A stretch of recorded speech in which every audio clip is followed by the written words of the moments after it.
Eleanor Whitfield froze the moment the Duke's voice cut across the crowded ballroom. He did not lower his tone. He did not care who heard him.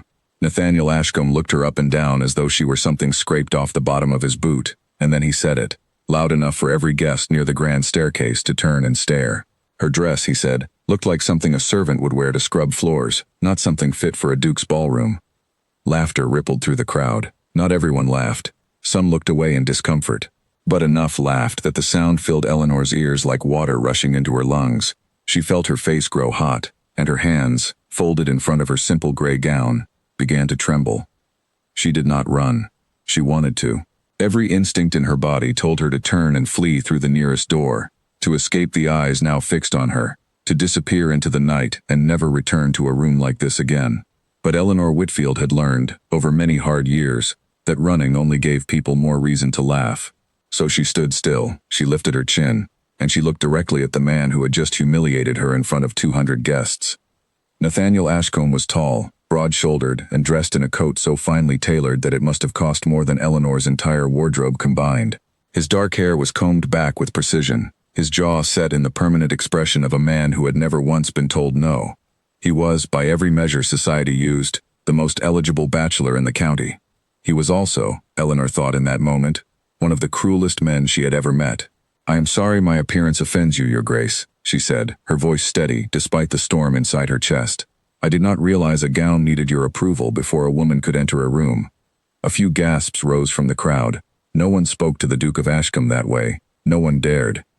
Nathaniel's eyes narrowed, surprised by the sharpness in her reply. For a moment, something almost like respect flickered across his face, gone as quickly as it appeared. He recovered his composure and offered a thin, humorless smile. "Bold words for a woman dressed like a governess," he said. "Perhaps you should spend less time practicing your wit and more time visiting a proper dressmaker." More laughter. Eleanor's cousin, Margaret, appeared at her side, gripping her arm gently. "Let us go," Margaret whispered. "He is not worth another moment of your evening." Eleanor wanted to agree. Every part of her wanted to walk away, to escape the burning humiliation pressing down on her shoulders.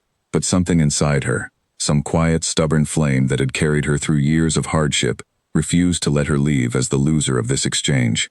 "You may believe what you wish about my dress, Your Grace," Eleanor said, loud enough for those nearby to hear. "But a gown says nothing about the strength of the woman wearing it. I hope, one day, you learn that lesson before it costs you something you cannot afford to lose." She did not wait for his response. She turned, took Margaret's arm, and walked toward the terrace doors with as much grace as she could summon, her spine straight, her steps unhurried, though her heart pounded so hard she feared everyone could hear it. Outside, the cool night air hit her face, and she finally allowed herself to breathe. Margaret pulled her into a quiet corner of the terrace, away from the glowing windows and the murmur of voices inside. "Are you all right?" Margaret asked, searching her cousin's face.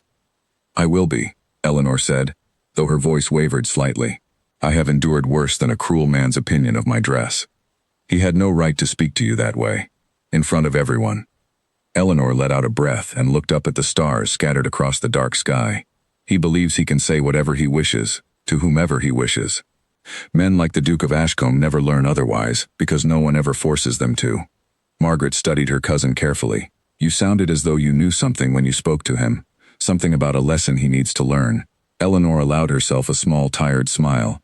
"I only meant that pride has a way of catching up with people. Someday, somehow, it always does." She did not explain further, though a private thought settled quietly in her mind, one she had carried for weeks but had not spoken aloud to anyone, not even Margaret. Her father, before his passing 2 years earlier, had left behind a great many papers, ledgers, and old family documents that Eleanor had only recently begun to sort through. Among them, tucked into a locked drawer of his study, she had found something curious, a set of records concerning land and property, far grander than the modest cottage where she and Margaret now lived. She had not yet had time to understand what those papers truly meant. Her father had never spoken of grand estates or dukes or noble titles. Their family had lived quietly and modestly for as long as Eleanor could remember, their fortunes reduced by circumstances she barely understood. But the documents were real, sealed with wax and signed by names that stretched back generations, and Eleanor intended to find out exactly what they meant. For now, she pushed the thought aside and focused on steadying her breath, on letting the humiliation of the ballroom fade into the cool night air. Inside, Nathaniel Ashcombe accepted a glass of wine from a passing servant and turned his attention back to his guests, already dismissing the strange woman in the gray dress from his mind. He was accustomed to putting people in their place. He had done it his entire life, ever since he inherited his title as a young man, and learned that wealth and rank gave him the power to speak to anyone however he pleased. His estate manager, a quiet, careful man named Edmund Carter, approached him near the refreshment table, his expression troubled. "Your Grace," Edmund said quietly, "might I have a word, when you have a moment?" Nathaniel waved a dismissive hand. "Not tonight, Carter. I am hosting a ball, not conducting estate business. It concerns the estate, Your Grace. Something in the old records that I believe requires your attention rather urgently." Something in Edmund's tone caught Nathaniel's attention despite himself. Edmund Carter was not a man given to unnecessary worry. He was practical, careful, and rarely brought concerns to Nathaniel unless they truly mattered. "Tomorrow," Nathaniel said finally. "Come to my study in the morning. Whatever it is can wait until then." Edmund nodded, though the crease in his brow did not smooth away. "Of course, Your Grace. Tomorrow morning." Nathaniel returned his attention to his guests, to the music, to the wine, and to the comfortable certainty that his life would continue exactly as it always had, secure in his title, his estate, and his place at the top of a world that bent easily beneath his will. He had no way of knowing that the woman he had mocked so carelessly that evening, the woman in the plain gray dress, held within her family's old papers something that could unravel every certainty he had ever known. Across the ballroom, as Eleanor and Margaret slipped quietly toward the carriages waiting outside, Eleanor cast one final glance back at the glowing windows of the grand house. She did not know yet what her father's hidden documents truly meant. She did not know how deeply her family's history was tied to the very ground beneath the Duke's grand estate. But as she climbed into the carriage and settled beside her cousin, a strange, quiet certainty settled over her, the same feeling she had felt earlier when she looked into Nathaniel Ashcombe's cold, mocking eyes. Somehow, some way, their paths were not finished crossing. The carriage rolled away from the great house, its lanterns swaying gently in the darkness, carrying Eleanor Whitfield home to the modest cottage she shared with Margaret, unaware that within days, everything about her quiet, humble life would begin to change. Inside the carriage, Margaret watched her cousin's face in the dim light, noticing how Eleanor's eyes kept drifting toward the window, toward the passing fields and hedgerows silvered by moonlight. "You are thinking about something," Margaret said. "You always get that look when your mind is somewhere else entirely." Eleanor turned from the window and gave her cousin a small, tired smile. "I was only thinking about Father's old study, the papers I found last month." "The ones in the locked drawer?" "Yes. I still have not gone through all of them properly. There never seems to be enough time, and I confess, some part of me has been afraid to look too closely." Margaret tilted her head. "Afraid of what?" Eleanor hesitated before answering. "I am not certain, only that Father kept them hidden for a reason, and hidden things have a way of changing everything once they are brought into the light." The carriage rattled over an uneven patch of road, and for a while neither woman spoke. Eleanor thought back to the evening her father had passed, how calm he had seemed even in his final hours, how he had gripped her hand and told her that the cottage was not truly all they had, though he never explained what he meant. She had been too consumed with grief at the time to press him further, and by morning he was gone, taking whatever secret he carried with him. "Perhaps tomorrow," Eleanor said quietly, mostly to herself, "I will finally make the time." When they arrived home, the small cottage greeted them with its familiar creaking door and the smell of dried lavender that always seemed to linger in the front hall. Margaret lit a candle and offered to bring tea, but Eleanor shook her head, suddenly weary in a way that had little to do with the late hour. "I think I will go straight to bed," she said.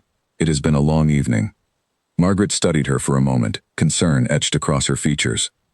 "Do not let his words trouble you, Eleanor. The Duke of Ashcombe is known throughout the county for his arrogance. You are not the first person he has humiliated, and I doubt you will be the last." "I know," Eleanor said. "It is not his words that trouble me. It is the way everyone laughed, as though cruelty were entertainment and dignity meant nothing at all." Margaret reached out and squeezed her cousin's hand. "Your dignity meant something to me tonight. You stood taller than anyone else in that room, gray dress and all." Eleanor managed a genuine smile at that, the first since they had left the ball. "Thank you, Margaret. Good night." She climbed the narrow staircase to her small bedroom, the candle flickering shadows against the walls. As she undressed and folded the plain gray gown over the back of a chair, she caught her own reflection in the cracked mirror above her wash basin. She studied her own face for a long moment, the tired eyes, the proud set of her jaw.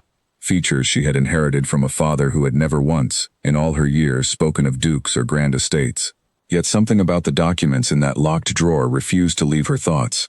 A name had appeared more than once among the old papers, scrawled in her father's careful handwriting alongside sums of money and dates stretching back decades. The name Ashcombe. She had told herself, when she first noticed it, that it was surely coincidence, a common enough name that meant nothing at all. But after tonight, after standing in that grand house and feeling the weight of Nathaniel Ashcombe's contempt pressing down upon her, the coincidence felt less and less likely. Eleanor blew out the candle and lay awake in the darkness for a long while, listening to the wind move through the trees outside her window, turning over questions she could not yet answer. Tomorrow, she decided, she would finally open every drawer, read every page, and uncover whatever truth her father had left behind. Whatever it was, she had the strange and certain feeling that it would change everything. Nathaniel Ashcombe stormed into his study the next morning, his patience already worn thin from a restless night. Edmund Carter stood waiting near the large oak desk, a stack of aged documents held carefully in his arms, his expression grave in a way that immediately put Nathaniel on edge. "This had better be worth interrupting my morning ride, Carter," Nathaniel said, dropping into his chair. "I believe it is, Your Grace." Edmund set the documents down carefully on the desk. "I was reviewing the estate's original land agreements last week, preparing for the annual audit, when I discovered something unusual buried among the older files. Records that do not match what we have always believed about the ownership of this land." Nathaniel raised an eyebrow, unimpressed. "The Ashcombe family has held this estate for 4 generations. I fail to see what could possibly be unusual about that." "That is precisely the trouble, Your Grace. The estate has been occupied by your family for 4 generations, yes, but occupied is the correct word, not owned outright, as we have always assumed." The room went silent. Nathaniel leaned forward slowly. "Explain yourself." Edmund opened the topmost document, its pages yellowed with age, the ink faded but still legible. "According to this agreement, dated nearly 90 years ago, your great-grandfather entered into a long-term lease with a family named Whitfield. The terms grant the Ashcombe family full use and residence of the land and estate, in exchange for annual payments and certain conditions, renewable every generation.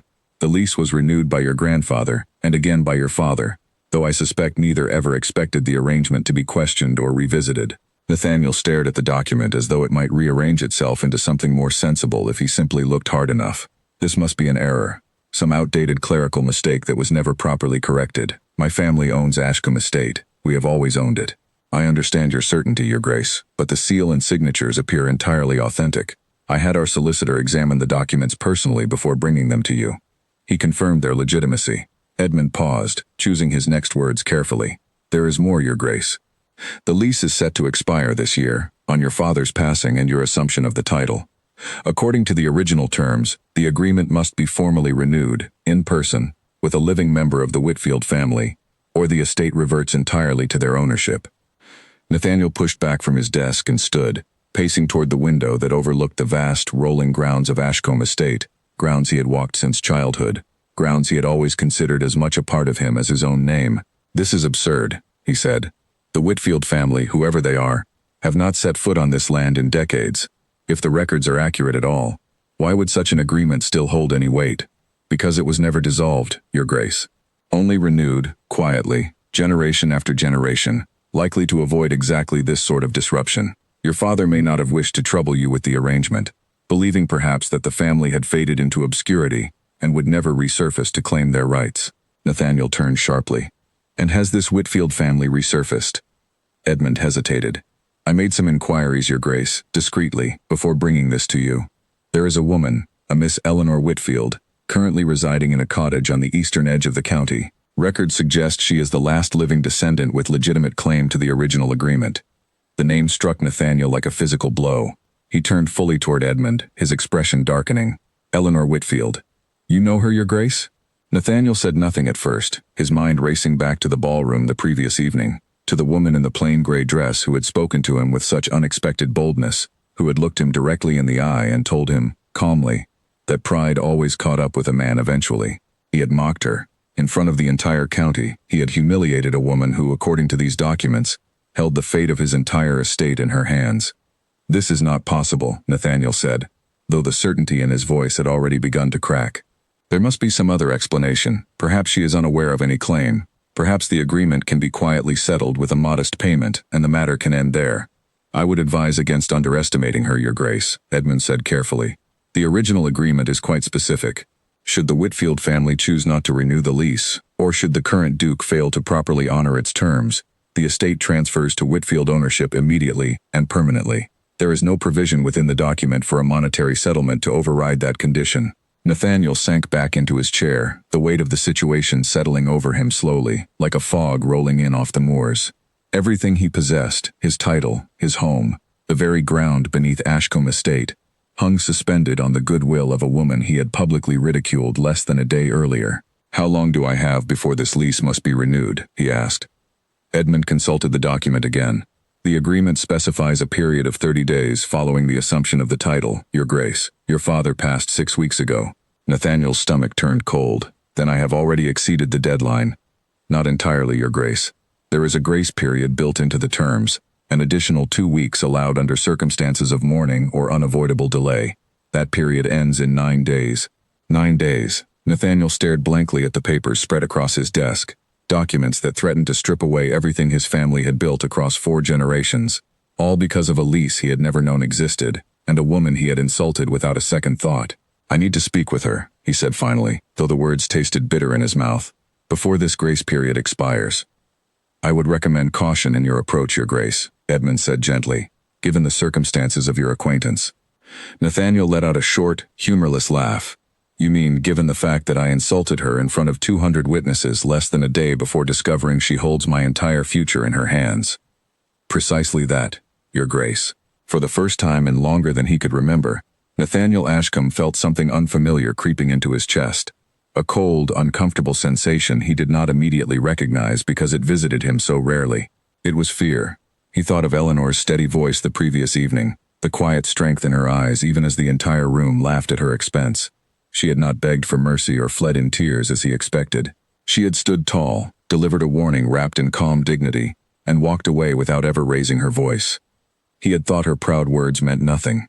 Now he understood they may have meant everything. Prepare the carriage, Nathaniel said. I will call on Miss Whitfield this afternoon. And what will you say to her, Your Grace? Nathaniel stared down at the documents once more, at his family's entire legacy resting on aging parchment and a woman's willingness to forgive an unforgivable insult. I do not know yet, he admitted quietly, but I suspect I owe her considerably more than an apology. Edmund gathered the documents carefully and stepped back from the desk. I will have everything prepared for your visit, Your Grace. I wish you good fortune. Nathaniel barely heard him. His mind had already drifted back to the ballroom, replaying every word he had spoken to Eleanor Whitfield, every cruel comment about her simple dress, every laugh he had encouraged at her expense. He had built his entire life on the assumption that his position placed him above consequence, that his wealth and title shielded him from ever having to answer for his behavior. Now, for the first time, he understood how quickly that assumption could crumble. As the carriage was prepared and the morning stretched toward afternoon, Nathaniel found himself pacing the halls of Ashcombe Estate, staring at portraits of ancestors who had built and expanded this home across generations, men and women who had no idea their legacy rested on a fragile agreement with a family they had likely forgotten entirely. He wondered, with a growing unease, whether his ancestors had ever met the Whitfields who came before Eleanor, whether they had shown the same disregard he had shown, or whether some long-buried debt of gratitude and respect had simply faded from memory across the passing decades. Whatever the history between their families, Nathaniel understood one truth with painful clarity as he climbed into the carriage bound for Eleanor Whitfield's modest cottage. His future, and the future of everything he had ever known, now depended entirely on the mercy of the woman he had wronged. The carriage rolled slowly down the long drive that led away from Ashcombe Estate, past the towering oaks his great-grandfather had planted, past the stone fountain his grandmother had commissioned, past every familiar marker of a life he had never once questioned. Nathaniel watched it all pass by the window, seeing it now with different eyes, aware for the first time that none of it might truly belong to him at all. He thought of the servants who depended on the estate for their livelihoods, families who had worked the land for generations, cooks and stable hands and gardeners who knew nothing of lease agreements or grace periods, who simply woke each morning and did their work, trusting that Ashcombe Estate would remain exactly as it always had been. If the lease was not renewed, what would become of them? What would become of the tenants who farmed the surrounding land, families who had built their entire lives around the stability of his household? The weight of that responsibility pressed down on him harder than any personal loss he might suffer. He had never considered himself a particularly thoughtful duke, never spent much time worrying over the well-being of those beneath him in station, but sitting in the carriage now, faced with the possibility of losing everything, he found himself thinking of them first. Edmund had remained behind at the estate to continue reviewing the documents, searching for any detail that might offer Nathaniel some advantage in the coming conversation. But Nathaniel suspected there would be no clever legal maneuver to save him from this. The agreement was clear. The Whitfield family held every right to reclaim what was rightfully theirs, and no amount of wealth or influence could change the plain language written into that 90-year-old contract. As the carriage turned onto the narrower country road leading toward the eastern edge of the county, Nathaniel's thoughts drifted back, unwillingly, to his father. The old duke had been a private man, rarely sharing details of estate business even with his own son, and Nathaniel now understood why. His father must have known about the Whitfield lease his entire life, must have renewed it quietly and without fanfare, perhaps even meeting with a previous generation of the family to settle the matter discreetly. Why had he never mentioned it? Had he assumed the arrangement would simply continue undisturbed, or had he hoped, perhaps, that his son would never need to know the truth of how fragile their claim to Ashcombe Estate truly was? Nathaniel would never have the chance to ask him. His father had passed quietly in his sleep 6 weeks earlier, leaving behind a title, an estate, and apparently a secret, far larger than Nathaniel had ever imagined. The carriage rattled over a small wooden bridge crossing a shallow stream, and Nathaniel caught his first glimpse of the modest cottage where Eleanor Whitfield lived. It was nothing like the grand house he had grown up in, a simple stone structure with a thatched roof, a small garden of herbs and flowers growing along the front path, smoke curling gently from a single chimney. It looked peaceful, unassuming. Nothing about it suggested the woman inside held the power to unravel an entire dukedom. He found himself, unexpectedly, admiring the modesty of it. There was an honesty to this small home that Ashcombe Estate, for all its grandeur, had never possessed.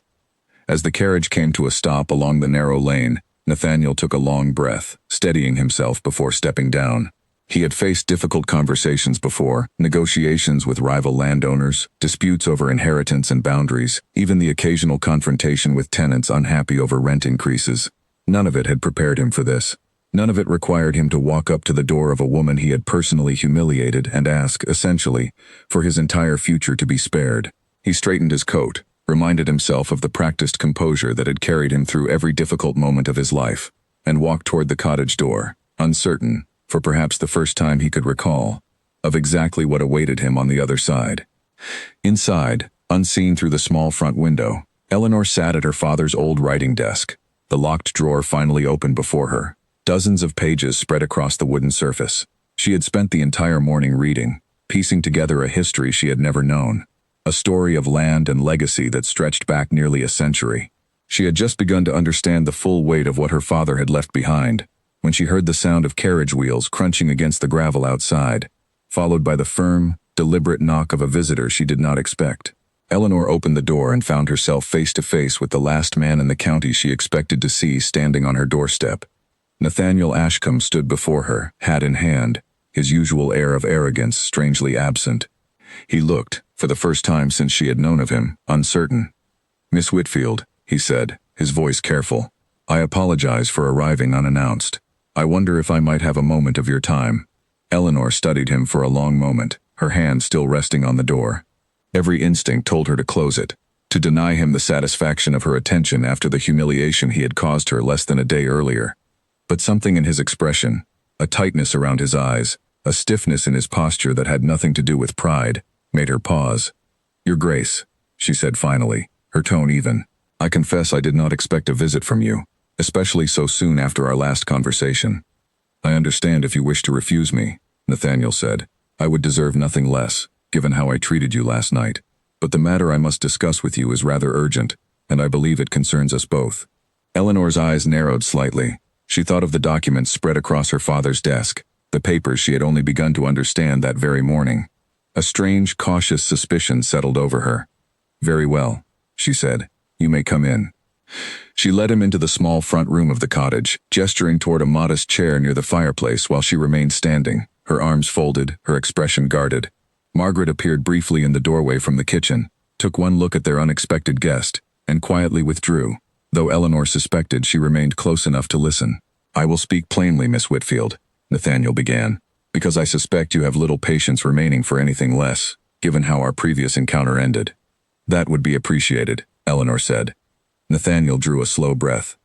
This morning, my estate manager brought to my attention a set of documents concerning the ownership of Ashcombe Estate.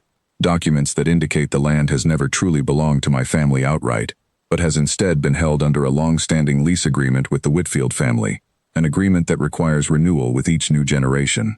Eleanor said nothing, though her expression shifted almost imperceptibly, a flicker of recognition crossing her features.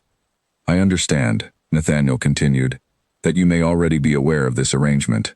I only became fully aware of it this morning, Eleanor admitted quietly. My father left behind papers I had not yet examined closely. I spent the morning reading through them, and I confess, Your Grace, I am still trying to understand exactly what they mean. Nathaniel felt a strange mixture of relief and dread settle over him. Relief, because it meant she had not orchestrated some elaborate plan against him, that her presence at the ball the previous night had truly been coincidence rather than calculated strategy. Dread, because it meant the situation was every bit as real and precarious as Edmund had described. Then allow me to explain what I understand of the matter, Nathaniel said, and perhaps together we can determine how best to proceed. He recounted everything Edmund had told him that morning, the original lease drawn up nearly 90 years earlier, the annual renewals across 4 generations, the 30-day period following a change in title during which the agreement required formal renewal, and the grace period that would expire in just over a week's time. Eleanor listened carefully, her expression unreadable, though inwardly her mind raced to match his account against the papers she had spent the morning reading. When he finished, she walked slowly to the small writing desk in the corner of the room and retrieved a thin stack of documents, the very papers that had occupied her attention since dawn. These are the same agreements you described, she said, setting them carefully on the table between them. My father kept them locked away for reasons I still do not fully understand.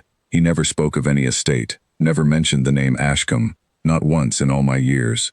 I believed, until this morning, that our family had always lived simply, without any connection to grand estates or noble titles. Perhaps he wished to shield you from the burden of it, Nathaniel offered, from the complications such an inheritance might bring. Eleanor's eyes lifted to meet his, sharp and searching. Or perhaps he understood that families like yours prefer to forget such arrangements exist entirely, until forced to remember them. The accusation, though quietly delivered, landed with weight. Nathaniel did not flinch from it. You are not wrong to think that, he admitted. I certainly had no knowledge of this agreement until this morning. My father never spoke of it either. I suspect he renewed it quietly, without ceremony, perhaps hoping to avoid exactly this conversation. And now that conversation has found you regardless. Yes. Eleanor studied him for a long moment, taking in the unfamiliar humility in his posture, so different from the man who had mocked her dress in front of 200 witnesses barely a day before. She did not trust it, not yet. What is it you have come to ask of me, Your Grace? She said finally. Speak plainly as you promised. Nathaniel met her gaze directly. I have come to ask whether you would be willing to renew the lease, allowing my family to continue residing at Ashcombe Estate under whatever fair terms you believe appropriate.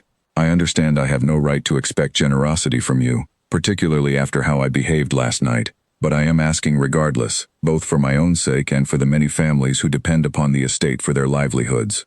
Eleanor was quiet for a long moment, considering his words carefully. She thought of the servants and tenants he mentioned, families who had nothing to do with his cruelty, who would suffer greatly if the estate fell into sudden upheaval.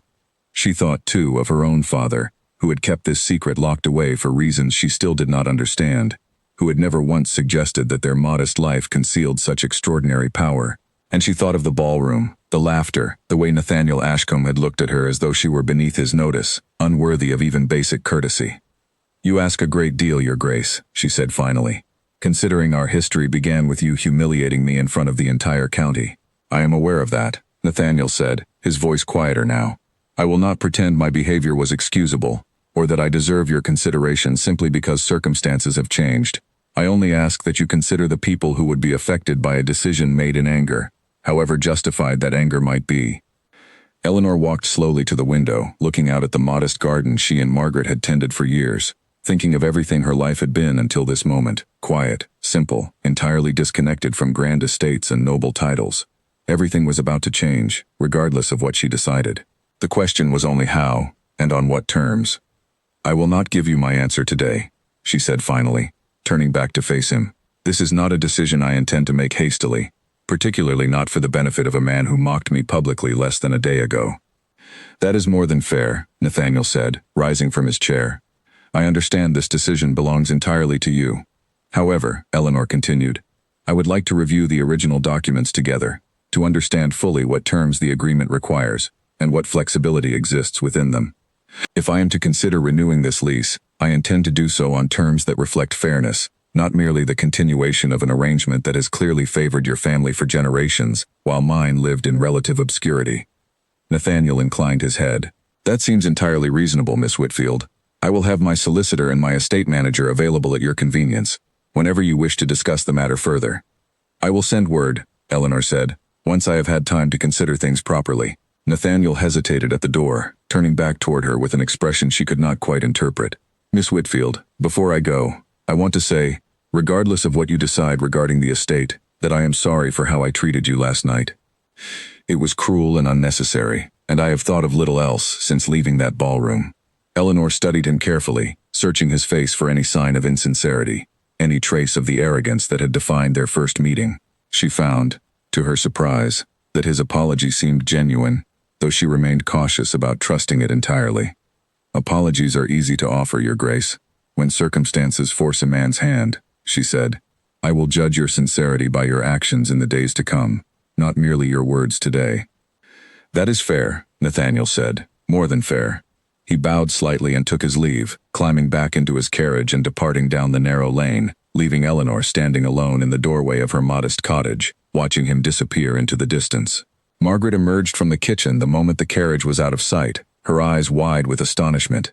Eleanor, what on earth was that about? The Duke of Ashcombe here, in our home, practically begging for your favor? Eleanor closed the door slowly and turned to face her cousin, still trying to process the strange turn her life had taken in less than a single day. It appears, she said quietly, that father left us something far greater than a modest cottage and a small garden. He left us an entire estate, Margaret, one that has belonged to our family for nearly a century, quietly leased to the Ashcombe family, generation after generation. Margaret stared at her, speechless for a long moment. You mean to tell me that the Duke who insulted you at the ball is now standing at your mercy? It appears so, Eleanor said, a strange mixture of disbelief and quiet resolve settling over her features. And I intend to make certain that whatever agreement we reach, it reflects fairness this family was never shown before. That evening, Eleanor returned to her father's desk and spent hours poring over the old documents, tracing the history of the agreement back through decades, understanding for the first time the true scope of what had been quietly kept from her. She found herself thinking not of revenge, though the temptation lingered, but of justice, of ensuring that whatever came next honored both her father's memory and her own sense of what was right. Outside her window, the stars emerged one by one across the darkening sky, silent witnesses to a decision that would soon reshape not only her own life, but the entire future of Ashcombe Estate and everyone who called it home. Sleep did not come easily that night. Eleanor lay awake long after Margaret had retired, her mind turning over every detail of the day, the shock of Nathaniel's visit, the weight of the documents now spread across her father's desk, the strange, unsettling sensation of holding power over a man who had once seemed untouchable. She rose before dawn, unable to quiet her thoughts any longer, and returned to the small study to continue reading.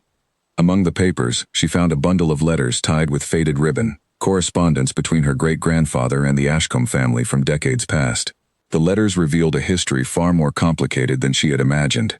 Her family had once been prosperous landowners in their own right, respected throughout the county, until a series of misfortunes, a failed harvest, an illness that claimed both her great-grandfather and his eldest son within the same year, had left the family vulnerable. The lease agreement, she realized, had been struck during that difficult period, an arrangement that allowed the Ashcombe family to expand their holdings while the Whitfields retained ownership on paper, quietly, without fanfare, protected by legal language that most people would never think to question. It explained why her father had never spoken of it. Perhaps he had viewed the arrangement as a private matter, a piece of family history tied to hardship and loss rather than pride. Perhaps he had intended to explain everything to Eleanor eventually, before his illness took that choice away from him. She found herself, somewhat unexpectedly, feeling a flicker of sympathy for her own ancestors, people who had once stood exactly where she now stood, forced to make difficult decisions about land and legacy during moments of vulnerability. She understood, reading their careful, formal correspondence, that the original agreement had never been intended as charity from the Ashcombe family, nor as surrender from the Whitfields. It had been a partnership, however unequal it may have become over the passing decades. That realization shifted something in Eleanor's thinking. She was not interested in punishing Nathaniel Ashcombe for the mistakes of his ancestors, nor for his own cruelty at the ball, though that cruelty certainly deserved consequence. She was interested in restoring balance to an arrangement that had, over generations, grown increasingly one-sided, benefiting the Ashcombe family while the Whitfields faded quietly into obscurity, their contribution to the estate's continued prosperity forgotten entirely. By mid-morning, Margaret found her still at the desk, surrounded by papers, dark circles forming beneath her eyes from the lack of sleep. "You have been at this all night," Margaret said, setting down a cup of tea beside her cousin. "You should rest, Eleanor. The estate will still be there tomorrow." "I know," Eleanor said, rubbing her eyes, "but I keep finding more. Letters, agreements, notes in Father's own hand. It is like piecing together an entire history I never knew existed." "And what have you decided? Will you renew the lease?" Eleanor considered the question carefully before answering. "I believe I will, though not simply because the Duke asked politely, nor because I feel obligated to preserve his comfort. I have read enough now to understand that many families depend on the stability of that estate, tenants and servants who have nothing to do with the arrogance of their Duke. I would not wish to see them suffer for his mistakes, nor for the choices our ancestors made generations ago." "That is generous of you," Margaret said, "considering how he treated you." "It is not generosity," Eleanor said firmly. "It is fairness. There is a difference. I intend to renew the agreement, but on terms that reflect the true value of what our family has provided all these years. No longer will the Whitfield name be a footnote buried in a locked drawer, forgotten and unacknowledged. If the Ashcombe family wishes to continue benefiting from land that has always belonged to us, they will do so with proper respect and proper terms. Terms I intend to establish clearly before any agreement is signed." Margaret smiled slightly, pride evident in her expression. "Your father would be proud of you, Eleanor. Whatever secrets he kept, I believe he would be glad to see you handling this with such clear thinking." Eleanor allowed herself a small, tired smile in return. "I hope so. I only wish he had trusted me with the truth while he still could have explained it himself." She spent the remainder of the morning drafting a letter to Nathaniel, careful and measured, requesting a formal meeting to discuss the terms of renewal, along with the presence of his solicitor and estate manager as he had offered. She made certain her tone remained businesslike, free of any warmth that might suggest forgiveness had already been granted. Whatever respect existed between them now would need to be earned through action, not assumed through circumstance. As she sealed the letter and prepared to send it by messenger to Ashcombe Estate, Eleanor felt a strange calm settle over her, different from the anger she had carried since the ball, different from the shock of discovering her family's hidden history. It was the quiet steadiness of a woman who finally understood her own worth, not because a duke had come begging to her door, but because she had chosen, deliberately and clearly, exactly how she intended to move forward.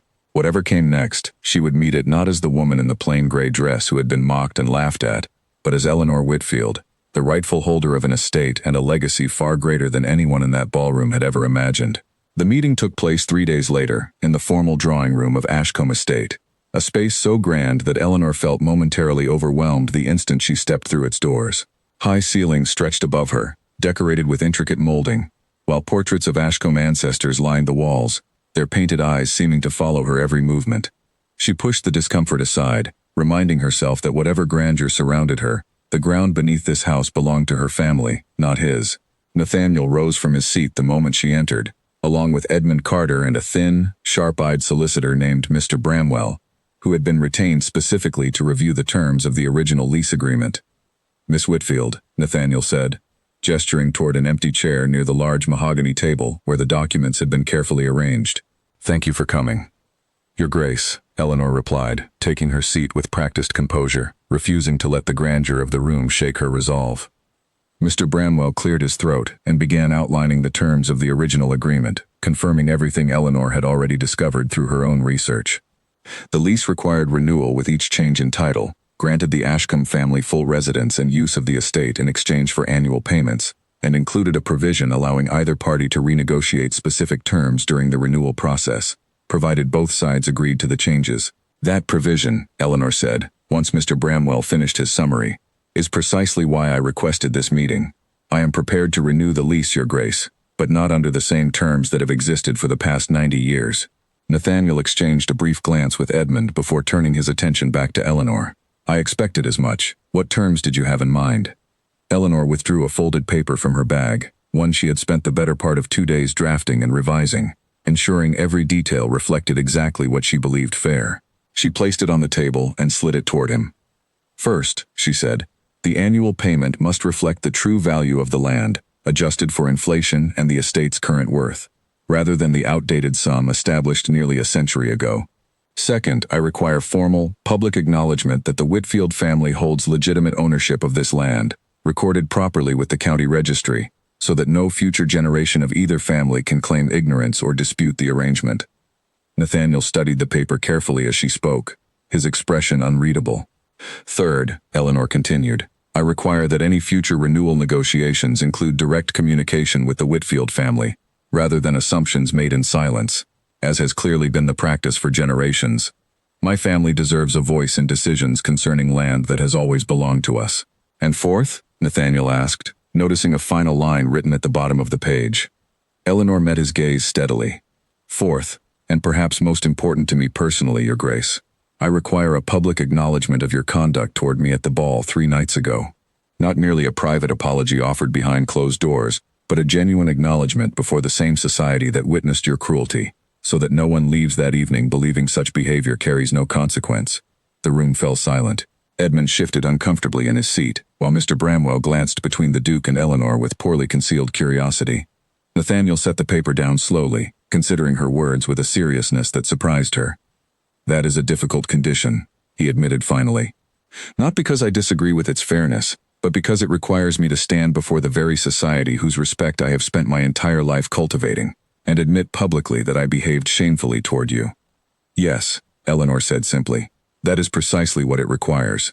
Nathaniel was quiet for a long moment, his fingers tapping lightly against the edge of the table.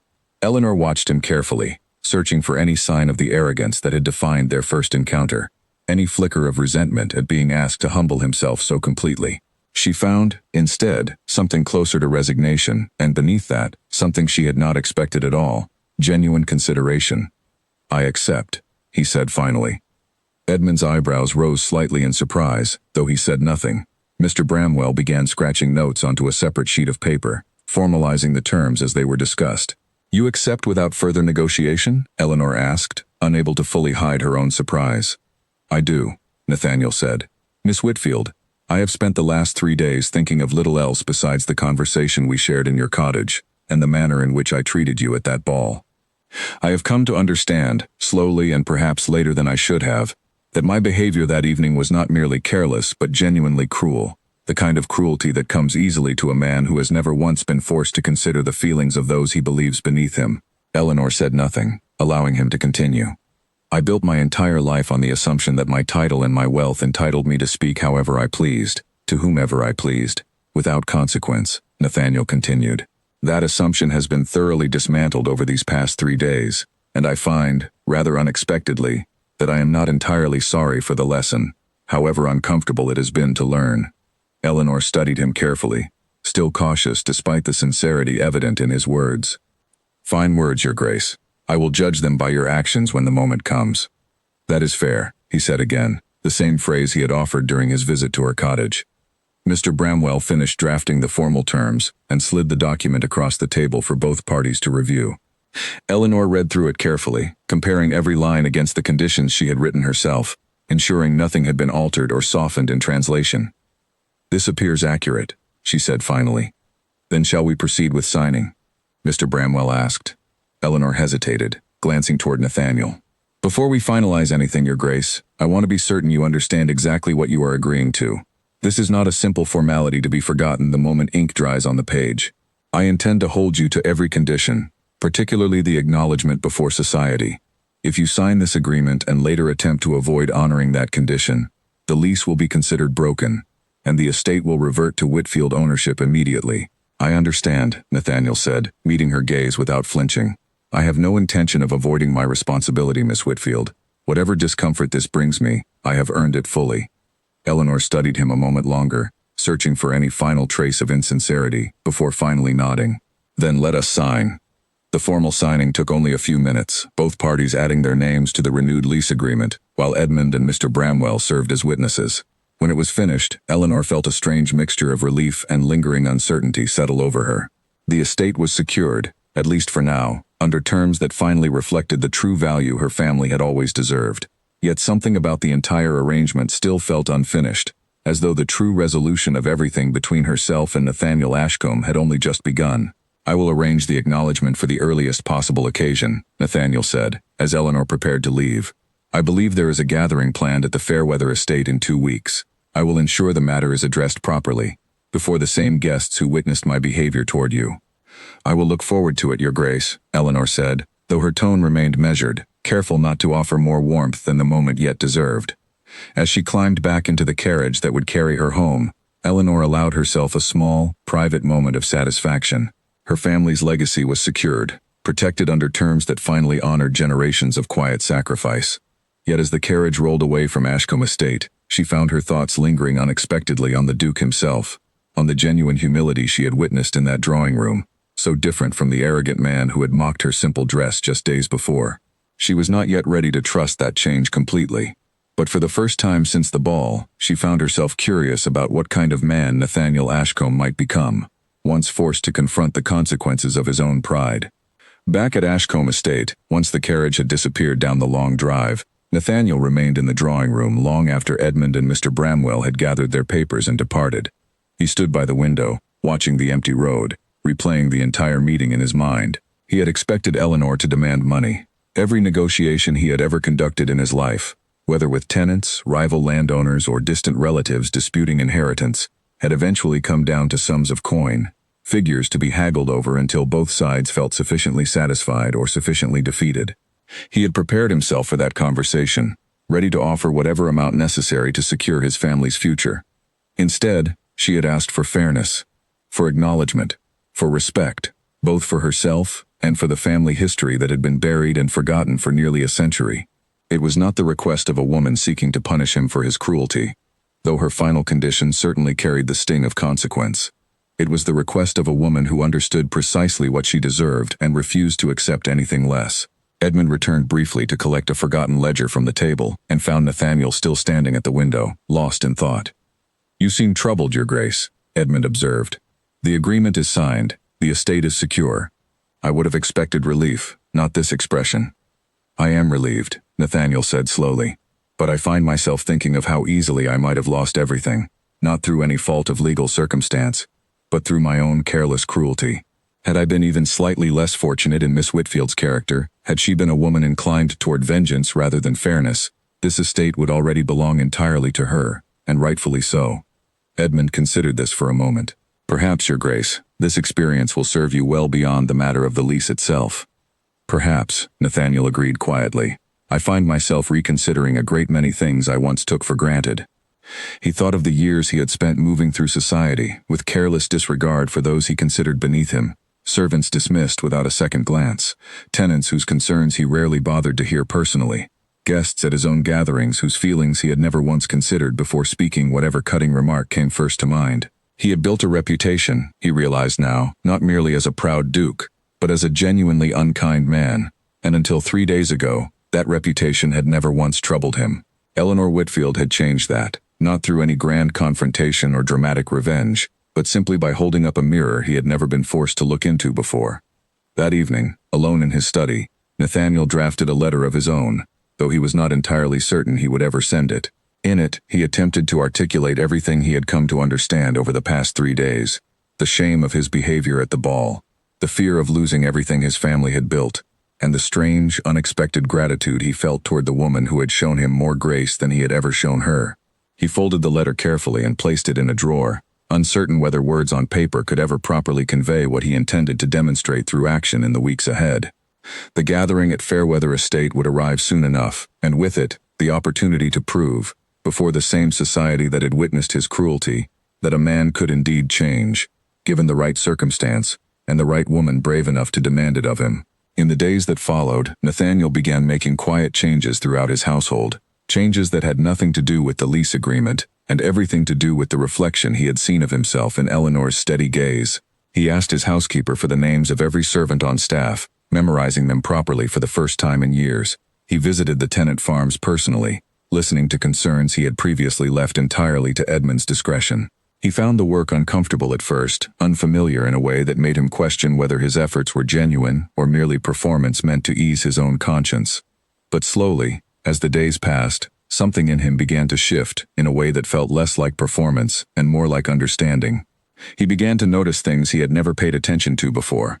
The tired lines on his groundskeeper's face after a long harvest season, the quiet pride in his cook's voice when a meal was particularly well received, the small kindnesses exchanged between servants who had far less than he did, yet seemed to carry themselves with more genuine warmth than he had ever managed in his own privileged life. He thought often of Eleanor during those days, wondering what she was doing in her modest cottage, whether she thought of him at all beyond the practical matters of the estate, whether the changes he felt taking root within himself would ever be enough to earn something more than her cautious tolerance. He did not yet dare hope for her genuine respect, let alone anything warmer, but he found himself wanting it all the same, more than he had wanted anything in a very long time.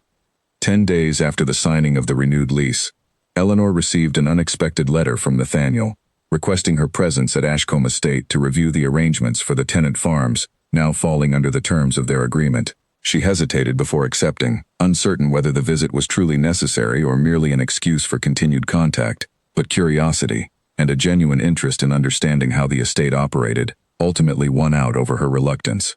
When she arrived, she found Nathaniel waiting near the stables, dressed more simply than she had ever seen him, his coat plain and practical, rather than the fine tailored garments he typically favored. He greeted her with a respectful nod, none of the arrogance that had once defined his every gesture. "Miss Whitfield, thank you for coming," he said. "I thought it might be useful for you to see the tenant farms directly, given that any decisions regarding their management now fall partially within your purview as well." Eleanor raised an eyebrow, surprised by the suggestion. "I did not realize the terms of our agreement extended so far into daily estate operations." "They do not, strictly speaking," Nathaniel admitted, "but I have come to believe that decisions affecting so many families deserve more than one perspective, particularly given how narrowly I have viewed such matters in the past." They walked together across the vast grounds, past fields of golden wheat swaying gently in the afternoon breeze, past small cottages where tenant families waved cautiously toward their approaching duke, some offering polite bows, others regarding him with the wary distance of people unaccustomed to his direct attention. "You have changed the way you interact with them," Eleanor observed, watching an elderly farmer straighten with visible surprise when Nathaniel stopped to ask after his health and the condition of his crops. "I am trying," Nathaniel said simply. "Whether I have succeeded is not for me to judge." They continued their walk in comfortable silence for a while, Eleanor observing the estate with fresh eyes, no longer merely resentful of its grandeur, but genuinely curious about the lives it supported. She found herself asking questions about crop rotations, about the wages paid to farmhands, about the condition of the tenant cottages during harsh winters, questions Nathaniel answered thoughtfully, occasionally admitting when he did not know the answer and promising to find out. "You know a great deal about estate management for someone who grew up in a small cottage," Nathaniel remarked at one point, genuine curiosity in his tone. Eleanor allowed herself a small smile. "My father, despite his silence about our family's true history, taught me a great deal about practical matters. Bookkeeping, negotiation, understanding the value of land and labor. I suspect now that he was preparing me for exactly this, even if he never explained why." "He sounds as though he was a wise man." "He was," Eleanor said quietly. "I only wish I had the chance to properly thank him for it before he passed." They reached a small hill overlooking the estate, offering a clear view of the fields stretching toward the horizon, the grand house rising behind them, the distant cottages scattered across the landscape like small islands of quiet industry. Eleanor paused, taking in the view, understanding for the first time the true scale of what her family had quietly protected for generations. "It is beautiful," she admitted. "I understand now why your family has fought so hard to keep it, generation after generation." "It is beautiful," Nathaniel agreed, though his gaze remained fixed on her rather than the landscape. "But I confess, Miss Whitfield, that until recently, I never truly appreciated it. I took its beauty for granted, the same way I took for granted the people who worked to maintain it, and the woman whose family made its existence possible in the first place." Eleanor turned to look at him, searching his expression for any sign of flattery or calculated charm, finding instead something that looked remarkably like genuine reflection. "You continue to surprise me, Your Grace," she said. The man who mocked my dress at that ball seems increasingly difficult to reconcile with the man standing before me now. I hope that is a good thing, Nathaniel said, a hint of vulnerability creeping into his voice that she had never heard from him before. I am still deciding, Eleanor admitted honestly. Change does not erase what came before it. But I will say this, Your Grace. I did not expect, when I signed that agreement 10 days ago, that I would find myself genuinely curious about the man on the other side of it. They continued their walk in comfortable silence, the earlier tension between them softening gradually into something new, something neither of them fully understood yet but both seemed hesitant to disturb.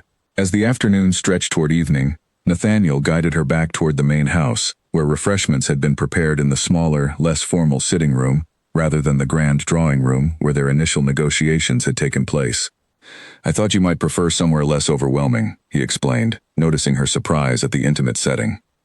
That was thoughtful of you, Eleanor said, genuinely touched by the consideration. They spent the next hour discussing practical matters related to the estate, but the conversation gradually drifted toward more personal territory, Eleanor sharing stories of her childhood, of the modest life she and her father had built together after her mother's early passing, of the quiet dreams she had once harbored before circumstances narrowed her world to the small cottage and its surrounding garden.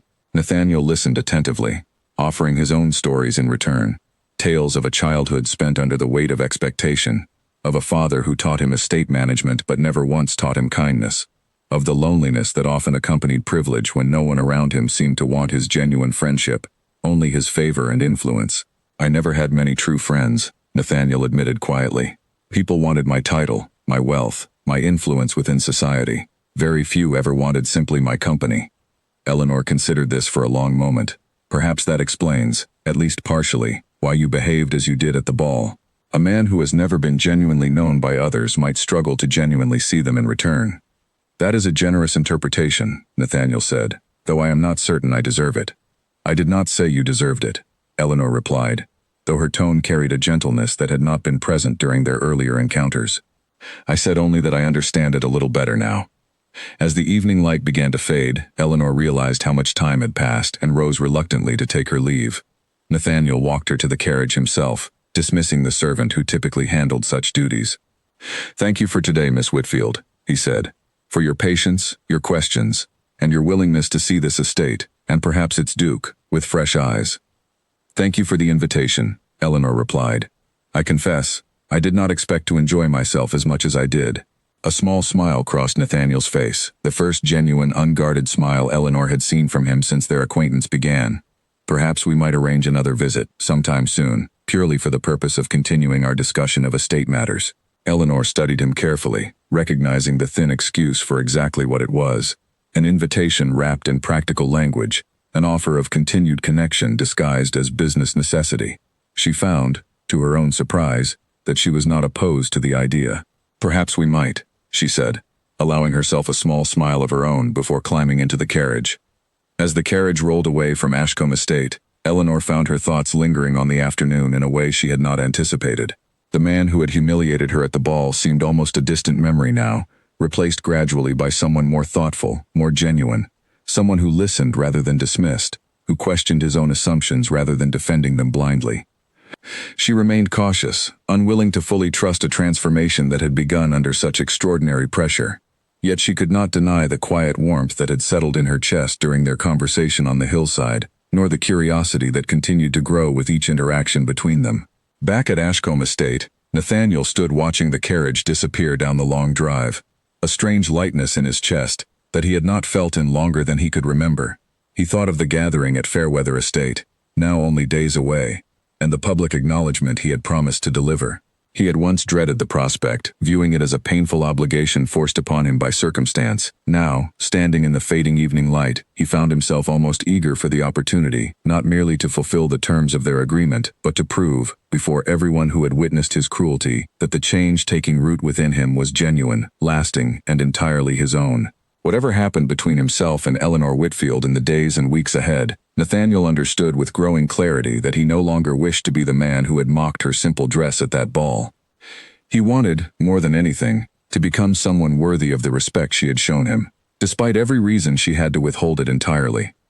Over the following week, the two of them met several more times, each visit carrying the practical excuse of estate matters, while gradually revealing itself as something far more personal.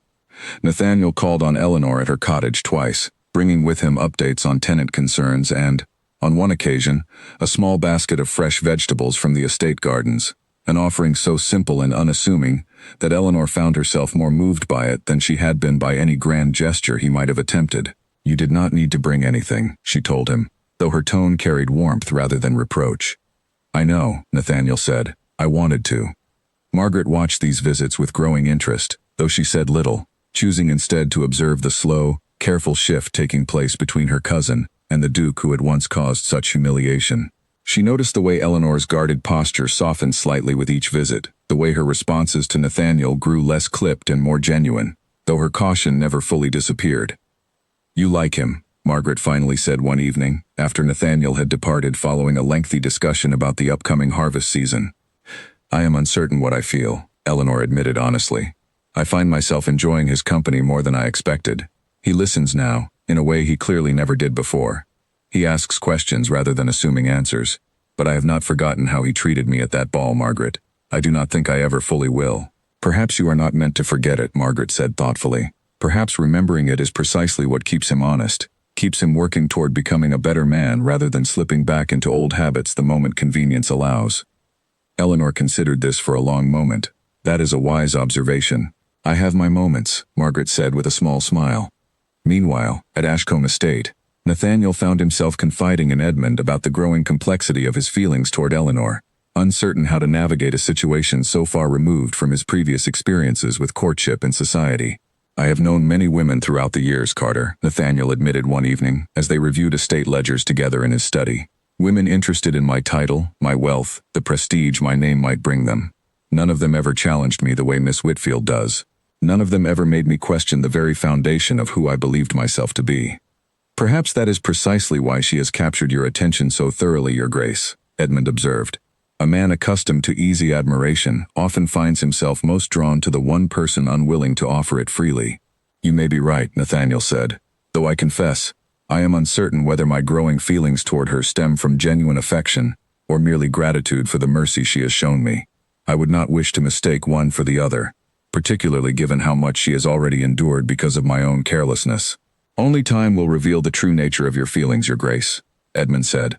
"But I will say this. I have served this family for many years, and I have never once seen you speak of a woman with the thoughtfulness you now bring to every mention of Miss Whitfield." Nathaniel considered this observation long after Edmund had retired for the evening, sitting alone in his study with the fire crackling softly before him. He thought of Eleanor's steady voice, her sharp intelligence, the quiet dignity she carried even in her most modest circumstances. He thought of the way she had looked at him during their conversation on the hillside, curious rather than resentful, cautiously open rather than closed entirely against him. He understood, with growing certainty, that whatever he felt toward her extended far beyond simple gratitude. It was respect, admiration, and something warmer still, something he had never allowed himself to feel toward another person so completely, having spent his entire life guarded against the possibility that anyone might see him clearly and choose to stay regardless. The gathering at Fairweather Estate loomed closer with each passing day, and Nathaniel found himself thinking of it differently now than he had during those first difficult days following his discovery of the lease agreement. It was no longer merely an obligation to be endured, a painful condition attached to a business arrangement he had been forced to accept. It had become, in his mind, an opportunity, a chance to prove not only to society but to Eleanor herself, and perhaps most importantly to himself, that the changes taking root within him were genuine and lasting. He began preparing his words carefully in the days leading up to the gathering, drafting and revising the acknowledgement he intended to deliver, wanting to strike the proper balance between genuine remorse and honest reflection, avoiding anything that might sound rehearsed or insincere. He wanted Eleanor to hear, when the moment finally arrived, not a performance crafted merely to satisfy the terms of their agreement, but the honest words of a man who had truly come to understand the weight of his previous cruelty. As the day of the gathering approached, Eleanor found herself experiencing a similar mixture of anticipation and uncertainty. She had agreed to attend, curious to witness firsthand whether Nathaniel would honor his promise fully, and if she was honest with herself, curious also about what his public acknowledgement might reveal about the true depth of his transformation. She selected her gown carefully for the occasion, choosing not the plain gray dress that had drawn such cruel attention at the first ball, but something a little finer, though still modest by the standards of the society she would soon rejoin. She wanted to attend as herself, neither hiding behind excessive finery nor inviting further ridicule through simplicity alone. She wanted, more than anything, to walk into that gathering with the same quiet confidence she had carried out of the previous ballroom, regardless of what awaited her there. Margaret helped her prepare on the morning of the gathering, fastening the final buttons of her gown while offering words of encouragement. "Whatever happens tonight," Margaret said, "you have already proven yourself far stronger than anyone in that society ever gave you credit for. Remember that, regardless of what the Duke says or does not say." Eleanor met her cousin's eyes in the small mirror above her wash basin, drawing strength from the quiet certainty in Margaret's expression. "Thank you, Margaret. Whatever happens tonight, I intend to walk into that room exactly as I am, without apology and without pretense." As the carriage arrived to carry her toward Fairweather Estate that evening, Eleanor drew a steadying breath, preparing herself for whatever awaited her, uncertain exactly what the night would bring, but resolved, regardless of the outcome, to face it with the same dignity that had carried her through every difficult moment since that fateful evening when a duke's careless cruelty had set an entire chain of events into motion. Fairweather Estate glowed with candlelight as Eleanor's carriage approached, its grand windows illuminated against the darkening sky, the sound of music and conversation drifting out into the cool evening air. She recognized the same nervous flutter in her chest that she had felt walking into the ballroom weeks earlier, though this time, she reminded herself, she came not as a woman to be mocked, but as one who held her own quiet power, secure in the knowledge of what she had built and protected. Margaret squeezed her hand gently as the carriage rolled to a stop. "You look beautiful, Eleanor. And more importantly, you look exactly like yourself." Eleanor smiled at her cousin, grateful for the steady presence beside her. "Thank you, Margaret. Let us go inside." The grand doors opened before them, and Eleanor stepped into the brightly lit hall, immediately aware of the curious glances turning her way. Word of the renewed lease agreement had apparently spread through certain circles of society, though the full details remained unclear to most guests. She recognized several faces from the previous ball, the same people who had laughed so freely at her expense, now regarding her with a mixture of curiosity and cautious reassessment. She held her chin high and moved further into the room, Margaret close beside her, searching the crowd until her eyes found Nathaniel standing near the center of the gathering, engaged in quiet conversation with the host, Lord Fairweather. He noticed her the moment she entered, and something in his expression shifted immediately, relief mixing with something warmer, something that made Eleanor's pulse quicken despite her attempts at composure. He excused himself from his conversation and crossed the room toward her, ignoring the curious stares that followed his movement. "Miss Whitfield," he said, offering a respectful bow. "Thank you for coming tonight." "Your Grace," Eleanor replied, matching his formality despite the warmth that had grown between them over recent weeks. "I have arranged everything as we discussed," Nathaniel said quietly, for her ears alone. "Lord Fairweather has agreed to allow me a brief moment before the evening's festivities properly begin. I intend to honor our agreement fully." Eleanor studied his expression carefully, searching for any sign of reluctance or resentment, finding instead a steady resolve that reassured her more than words alone could have managed. "Thank you, Your Grace. I appreciate your willingness to follow through." "I gave you my word," Nathaniel said simply. "I intend to keep it." As the evening progressed, guests gradually gathered in the main ballroom, drawn by the promise of music and dancing, unaware of what awaited them before the festivities truly began. Nathaniel excused himself briefly to speak with the small ensemble of musicians positioned near the far wall, ensuring they understood to pause before the first dance commenced. When the appointed moment arrived, Nathaniel stepped toward the center of the room, raising his hand slightly to draw the attention of the assembled guests. Conversation gradually quieted as people turned toward him, curious about the unexpected interruption. "Before this evening's festivities begin," Nathaniel said, his voice carrying clearly across the hushed room, "I find myself compelled to address something that has weighed on my conscience for several weeks now." Murmurs rippled through the crowd, guests exchanging curious glances, uncertain what the Duke intended to say. Eleanor stood near the edge of the room, her heart pounding, watching him closely as he continued. "Several weeks ago, at a ball held not far from here, I behaved in a manner unbefitting my position, and, more importantly, unbefitting basic human decency," Nathaniel said, his voice steady despite the difficulty evident in his expression. "I publicly mocked a woman's appearance, humiliating her in front of this very society, simply because her modest dress did not meet whatever arbitrary standard I had convinced myself mattered a great deal." The room fell completely silent now, every eye fixed on the Duke as he continued his unexpected confession. "That woman is Miss Eleanor Whitfield," Nathaniel said, turning slightly to acknowledge her presence near the edge of the gathering. Every head in the room turned to follow his gaze, and Eleanor felt the weight of their collective attention settle upon her, though this time, she stood tall, refusing to shrink beneath it as she once might have. "I owe her a debt far greater than words can properly express," Nathaniel continued, "not merely for enduring my cruelty with more grace and dignity than I deserved, but for teaching me, through her example, what genuine character truly looks like. I have spent these past weeks reflecting deeply on my own behavior, not only toward Miss Whitfield, but toward everyone I have ever dismissed or mistreated because my position allowed me to do so without consequence." He paused, drawing a steadying breath before continuing. "I was wrong that evening. Entirely and inexcusably wrong. A person's worth has nothing to do with the finery of their dress, and everything to do with the strength of their character. A lesson Miss Whitfield taught me far more effectively than any tutor or mentor ever managed throughout my privileged upbringing. I offer her my sincere and public apology tonight, not because circumstance requires it of me, but because she deserves nothing less, and because I hope, in some small measure, this acknowledgement might begin to repair the harm my careless cruelty caused." The room remained silent for a long moment after he finished speaking, guests processing the unexpected and remarkably candid confession from a man known throughout society for his pride rather than his humility. Eleanor felt tears gathering unexpectedly at the corners of her eyes, though she blinked them back quickly, unwilling to let emotion overwhelm the moment. She stepped forward slowly, aware of every eye in the room following her movement, and approached Nathaniel with measured, deliberate steps. "Your Grace," she said, her voice carrying clearly despite the tightness in her throat. "I accept your apology, offered here, before the same society that witnessed your original unkindness.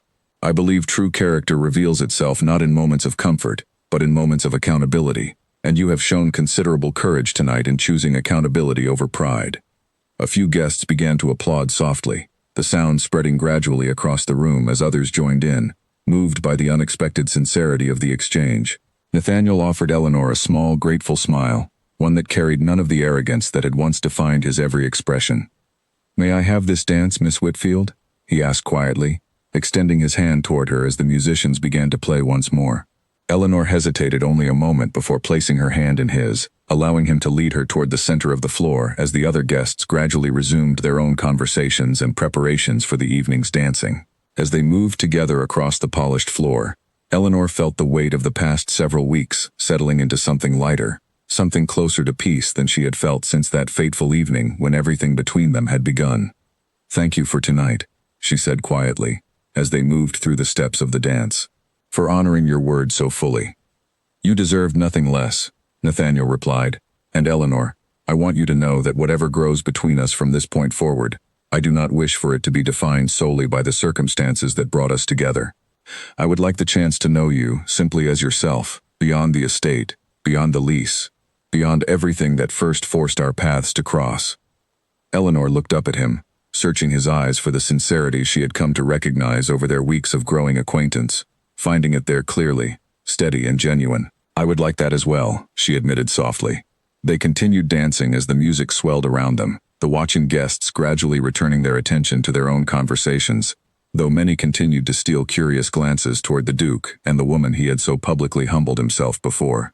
Margaret watched from the edge of the room, a proud smile spreading across her face as she observed her cousin moving gracefully across the floor, no longer the overlooked woman in the plain gray dress, but someone finally recognized for the strength and dignity she had carried all along. In the weeks that followed, Nathaniel and Eleanor continued to grow closer, their bond built not on the foundation of estate business or legal obligation, but on genuine respect and understanding that had developed gradually through honest conversation and shared vulnerability. Nathaniel continued the changes he had begun within his household and across his tenant farms, no longer treating such efforts as obligation, but as genuine reflection of the man he wished to become. Eleanor, for her part, found herself settling into a role she had never imagined for herself, not merely as the holder of a valuable lease agreement, but as a woman whose voice and judgment were increasingly sought after in matters concerning the estate her family had quietly protected for generations. She moved between her modest cottage and the grand halls of Ashcombe Estate with growing confidence, no longer intimidated by the grandeur that had once overwhelmed her, understanding now that her own quiet strength had earned her a rightful place within it. Months later, when Nathaniel proposed marriage in the very garden where her father had once tended his herbs and flowers, Eleanor accepted not because circumstance demanded it, nor because their family's fortunes had become so thoroughly intertwined, but because she had come to know, through patient observation and honest conversation, the genuine goodness that had grown within the man once known throughout the county for his careless pride. Their wedding, held at Ashcombe Estate the following spring, drew guests from across the county, many of them the very same people who had once laughed so freely at Eleanor's expense during that fateful ball. She stood before them now, not in a simple gray dress, but in a gown of her own choosing, elegant yet understated, a reflection of the woman she had always been beneath the judgment others had once carelessly cast upon her. As Nathaniel took her hand before the assembled guests, exchanging vows that spoke of partnership, respect, and genuine devotion, Eleanor felt the final threads of that painful evening finally settle into peace.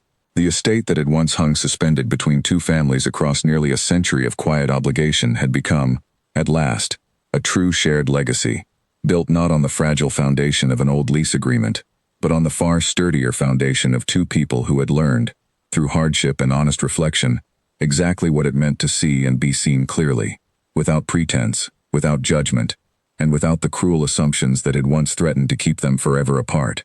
After the ceremony, as guests gathered in the great hall for the wedding feast, Margaret found a quiet moment to stand beside Eleanor, watching the celebration unfold around them. "Do you remember," Margaret said softly, "standing in that ballroom all those months ago, humiliated in front of everyone, and telling me that pride always catches up with people eventually?"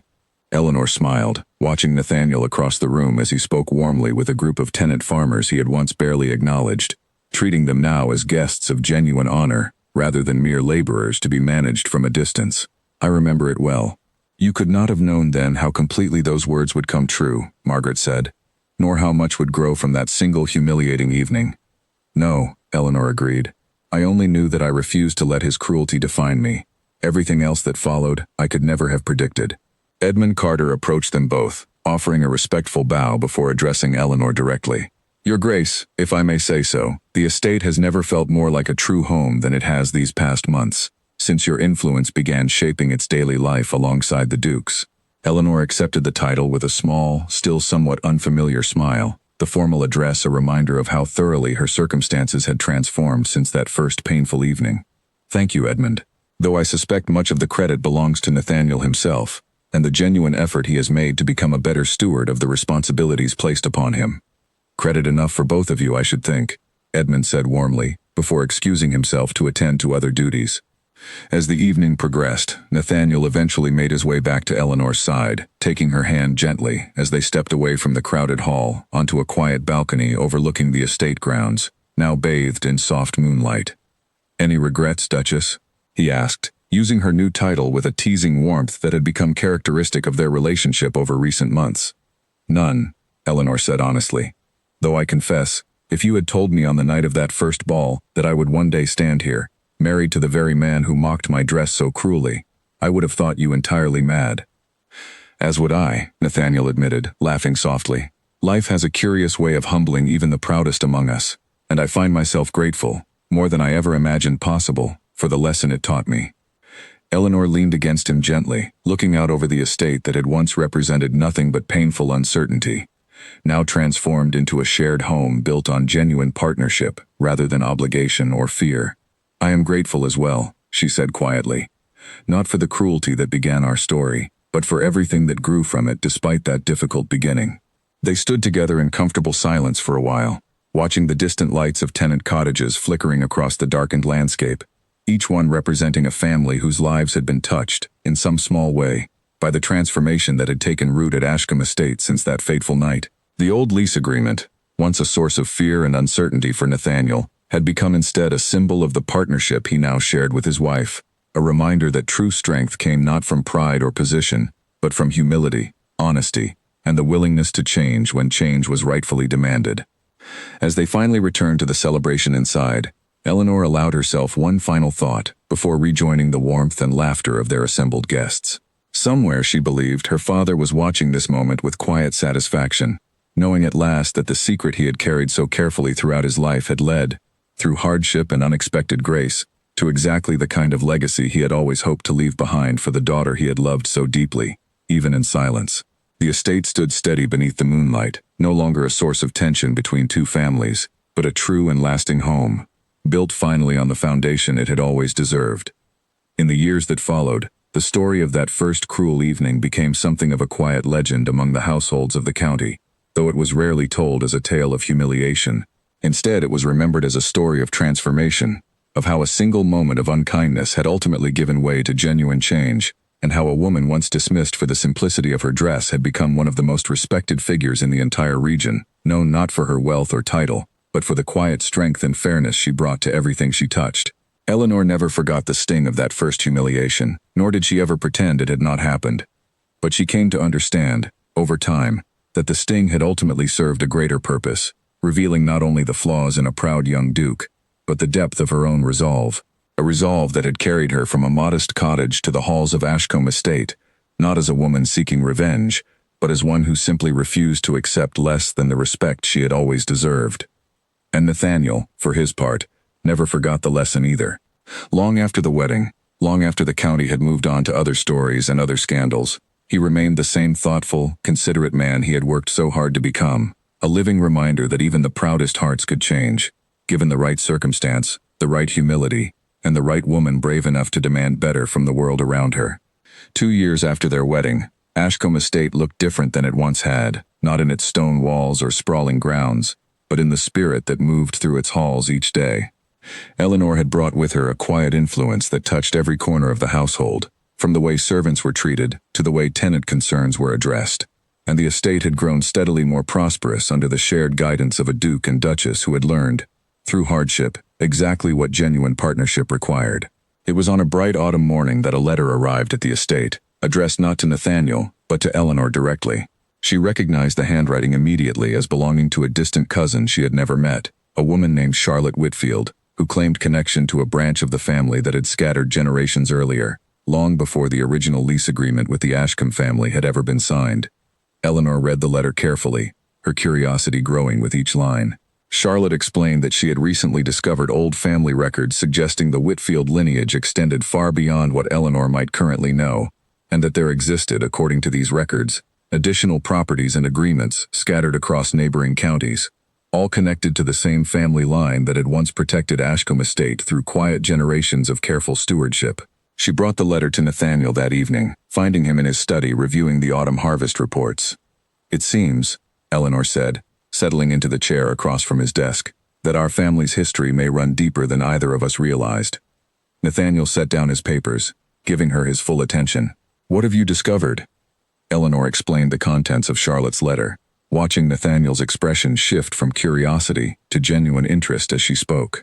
"She wishes to meet, to compare records and perhaps uncover more about our shared family history. I confess, I am eager to learn more myself. My father kept so much hidden during his lifetime. I wonder now how much more there is to discover." "Then we should invite her to visit," Nathaniel said without hesitation. "Whatever history remains buried in old family papers, I believe it deserves to be brought into the light, just as your own history once was." Eleanor smiled at the easy support in his response, remembering how different such a conversation might have unfolded with the man she had first met at that fateful ball, a man who would have scarcely cared about the history of a family he considered beneath his notice. Charlotte arrived at Ashcombe Estate 2 weeks later, a warm, energetic woman perhaps 10 years older than Eleanor, carrying with her a worn leather case filled with documents collected over years of careful research into their shared family history. Over several days, the two women pored over records together, tracing the Whitfield lineage back further than either had previously imagined, discovering connections to properties in 3 neighboring counties, some still occupied by other noble families under similarly forgotten lease agreements, others long since lost to time and changing circumstances. "It seems our family was once far more influential than history remembered," Charlotte observed one afternoon, as they sat together in the small study, reviewing yet another bundle of aging documents. "I wonder how many other families walk through their daily lives with no idea of the history quietly connected to their name." "Perhaps that is often the way of it," Eleanor said thoughtfully. "History has a way of forgetting those who do not insist on being remembered." Nathaniel joined them occasionally during these research sessions, offering his own perspective on estate matters and lease agreements, his understanding of such legal complexities proving useful as the two women worked to untangle the sometimes confusing language of century-old documents. He found himself once again humbled by the depth of history connected to the woman he had married, a history that stretched far beyond anything he had ever imagined when he first mocked her simple dress at that long-ago ball. As autumn gave way to winter, Eleanor and Charlotte's research led them to a discovery that neither had anticipated. Among the oldest documents in Charlotte's collection was a record suggesting that the original Whitfield family had once held a formal position of respect within the county, recognized not merely as landowners, but as trusted advisors and mediators during a period of significant political tension nearly 2 centuries earlier. Their family had earned this respect through consistent fairness and wisdom, qualities that had apparently been passed down quietly through generations, even as their formal recognition faded into obscurity. "It seems," Nathaniel said one evening, reviewing the discovery with genuine admiration, "that your family's legacy of fairness extends far beyond the agreement between our 2 houses. It appears to be woven into the very foundation of who you are, Eleanor." Eleanor felt a swell of quiet pride at this realization, understanding now more fully the weight of the legacy she carried, not merely as a woman who had once been humiliated and later vindicated, but as the inheritor of a long tradition of integrity that had somehow survived, hidden and forgotten, across nearly 2 centuries of quiet obscurity. She resolved, in the months that followed, to ensure this legacy would never again fade into silence. Working alongside Charlotte and with Nathaniel's full support, Eleanor began documenting the full history of the Whitfield family, compiling records and stories into a formal account that could be preserved and shared with future generations, ensuring that no descendant would ever again grow up unaware of the strength and integrity woven through their family's history. The following spring, Eleanor gave birth to their first child, a daughter they named Rosalind, after Eleanor's own grandmother, a woman whose quiet strength had apparently guided the family through difficult times generations earlier, according to the records Eleanor and Charlotte had uncovered together. Holding her daughter for the first time, Eleanor felt the full weight and beauty of everything that had led to this moment. The humiliation at the ball that had once seemed like the cruelest moment of her life, transformed now into merely the beginning of a story far richer and more meaningful than she could have ever imagined. Nathaniel stood beside her, gazing down at their daughter with an expression of such open tenderness that Eleanor found herself marveling once again at how completely the man had changed since their first difficult encounter. Gone entirely was the proud, dismissive Duke who had once cared nothing for the feelings of those around him. In his place stood a man who understood, deeply and genuinely, the value of humility, family, and the quiet strength that came not from title or wealth, but from character, built through hardship and honest reflection. "She will grow up knowing exactly who she is," Nathaniel said softly, "and exactly where she comes from. No locked drawers, no hidden secrets. Only the truth of a family that has always deserved recognition and respect."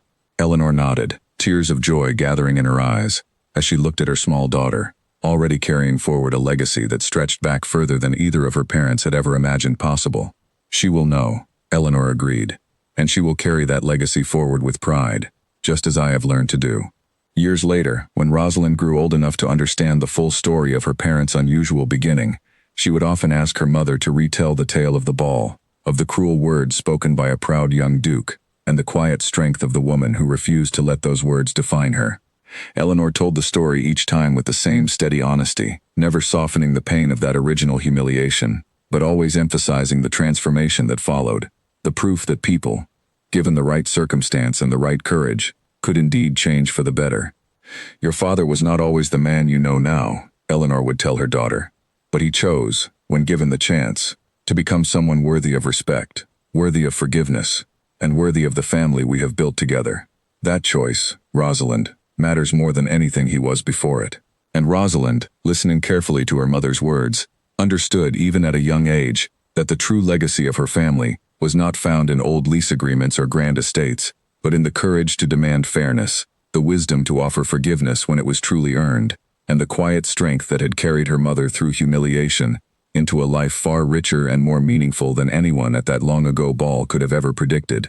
The estate that had once hung suspended between 2 families, threatened by pride and cruelty, stood now as a testament to what genuine change could accomplish.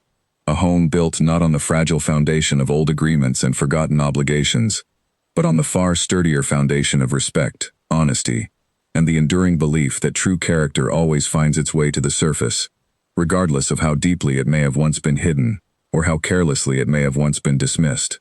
Charlotte remained a close presence in Eleanor's life in the years that followed, visiting Ashcombe Estate regularly, to continue their shared research into the family's extended history. Together, they traced connections to properties in the neighboring counties, some occupied by families who, much like Nathaniel, had long forgotten the true origins of their land. Rather than pursuing these discoveries with any interest in reclaiming property or wealth, Eleanor approached each one with the same principle that had guided her own negotiations with Nathaniel, a belief that fairness and acknowledgement mattered more than financial gain. In one instance, she and Charlotte discovered a small estate 2 counties away, occupied by an elderly widow named Constance Hartley, whose family had held a similar forgotten lease agreement with the Whitfield line for nearly as long as the Ashcombe family had. Rather than disrupting the widow's quiet life, Eleanor chose simply to reach out with a gentle letter, explaining the discovery and offering reassurance that no claim would be made against her home. Constance, moved by the kindness of the gesture, began a warm correspondence with Eleanor that continued for many years afterward, another small thread woven into the growing tapestry of relationships Eleanor had built through her willingness to approach old history with grace rather than grievance. Nathaniel watched his wife's growing reputation throughout the county with quiet pride, understanding that her influence extended far beyond the walls of Ashcombe Estate. She had become known, gradually, as a woman of remarkable fairness and wisdom, sought after by other families navigating similarly complicated histories, her guidance valued precisely because she approached every situation with the same principles that had once transformed her own difficult beginning into something far greater. As Rosalind grew older, she was joined by a younger brother, Edward, named after Nathaniel's own father, a quiet acknowledgement of the man who had unknowingly set their story in motion by keeping the original lease agreement hidden for so many years. The 2 children grew up surrounded by the history their parents had worked so hard to uncover and preserve, understanding from an early age that their family's story was one of transformation rather than simple privilege, earned through hardship and honest reflection rather than inherited without consequence. On quiet evenings, Nathaniel often found himself reflecting on the distance he had traveled since that fateful ball, remembering the cold, dismissive man he had once been, a man who measured others by the quality of their dress rather than the strength of their character. He understood now, with the clarity that only years of genuine change could bring, exactly how close he had come to losing everything that truly mattered, not merely the estate itself, but the chance to become someone worthy of the family he now cherished so deeply. Eleanor, for her part, never forgot the lessons of that difficult beginning either. She continued to walk through the estate grounds each morning, much as she had during those early days of uncertain negotiation, greeting tenants and servants alike with the same genuine warmth that had first caught Nathaniel's attention on the hillside overlooking the fields. She understood that the respect she had earned, both from her husband and from the wider society that had once mocked her so freely, was not something to be taken for granted, but something to be honored and maintained through continued fairness and honest engagement with everyone whose lives touched her own. Their story, passed down through the generations that followed, became more than simply a tale of romance or vindication. It became a quiet lesson, remembered throughout the county long after Eleanor and Nathaniel had both passed, a reminder that pride, however deeply rooted, could always be humbled by genuine reflection, and that true partnership, built on respect rather than obligation, could transform even the most painful beginnings into a legacy worth celebrating for generations to come.